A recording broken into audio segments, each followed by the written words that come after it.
டே வந்து சர்ச்சு முடிச்சுட்டு போகும்போது திடீர்னு ஹார்ட் அட்டாக் வந்துருந்தது. 108 ஃபோன் பண்ணி ஹாஸ்பிட்டல் போனோம். இங்கே பெரியார் ஹாஸ்பிட்டலில் தான் இருந்தாங்க. ரொம்ப பயந்துட்டோம். பாஸ்டப்பா கூட வந்துருந்தாங்க. ஒரு 3 மணி வரைக்குமே பாஸ்டப்பா சாப்பிடாம இருந்து எங்களுக்கு கூட ரொம்ப உதவியாக இருந்தாங்க. வரப்பா எல்லாரும்.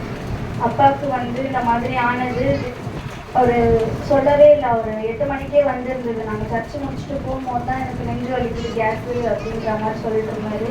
இல்லைப்பா, அவருக்கு ஏற்கனவே ஃபர்ஸ்ட் அட்டாக் வந்துருந்தது, ஆன்ஜியோ பண்ணியிருந்தோம், இது செகண்ட் அட்டாக் வந்துருந்தது. இருந்தாலும் கர்த்தர் வந்து கிருபையாக பாதுகாத்தாரு.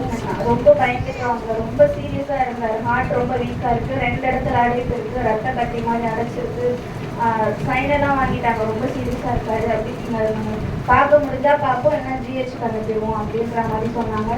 ரொம்ப பயந்துட்டு இருந்தேன். அம்மா மட்டும்தான் இருந்தாங்க அங்கே பார்த்துட்டு, அங்கே எல்லாமே பண்ணுறது கூட யாரும் இல்லாமல் இருந்தது.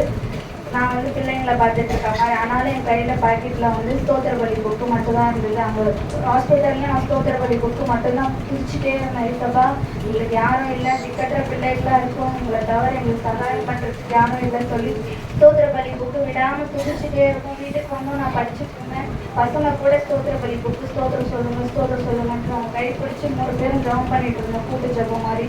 தாத்தாவுக்கு நல்ல சுகத்தை கொடுத்தாங்க அவங்களுடைய தாத்தாக்கு. இன்னுமாய் கூட நார்மல் ஆகிற வரைக்கும் அவருக்கு ஒரு துடிச்சுட்டே இருந்தோம். துதியால் மட்டும்தான், கர்த்தருடைய விசுவாசத்தினால் மட்டும்தான் அவரோட தேவ மகிமையை நாங்கள் காண்பிச்சோம். இருந்தாலும் எனக்கு ஒரு பயம் இருந்தது. எசப்பா கிட்ட நான் வேண்டிட்டேன், எசப்பா என்னோட அவிசுவாசத்தை நீக்கி போடுங்க, ரொம்ப பயப்படுறேன், ஏதாவது ஆகிடுமோன்னு ரொம்ப பயப்படுறேன், என்னோட அவிசுவாசத்தை நீங்கும்படி எனக்கு செய்யணும்னு துதிச்சுட்டே இருந்தேன். கர்த்தருடைய விசுவாசத்தினால நான் தேவன் மகிமை காண்பிச்சேன். இந்த மாதிரி அவர் இன்னும் பூர்ண சுகத்தை பெற்று டிஸ்சார்ஜ் ஆக ப்ரேயர் பண்ணிக்கோங்க.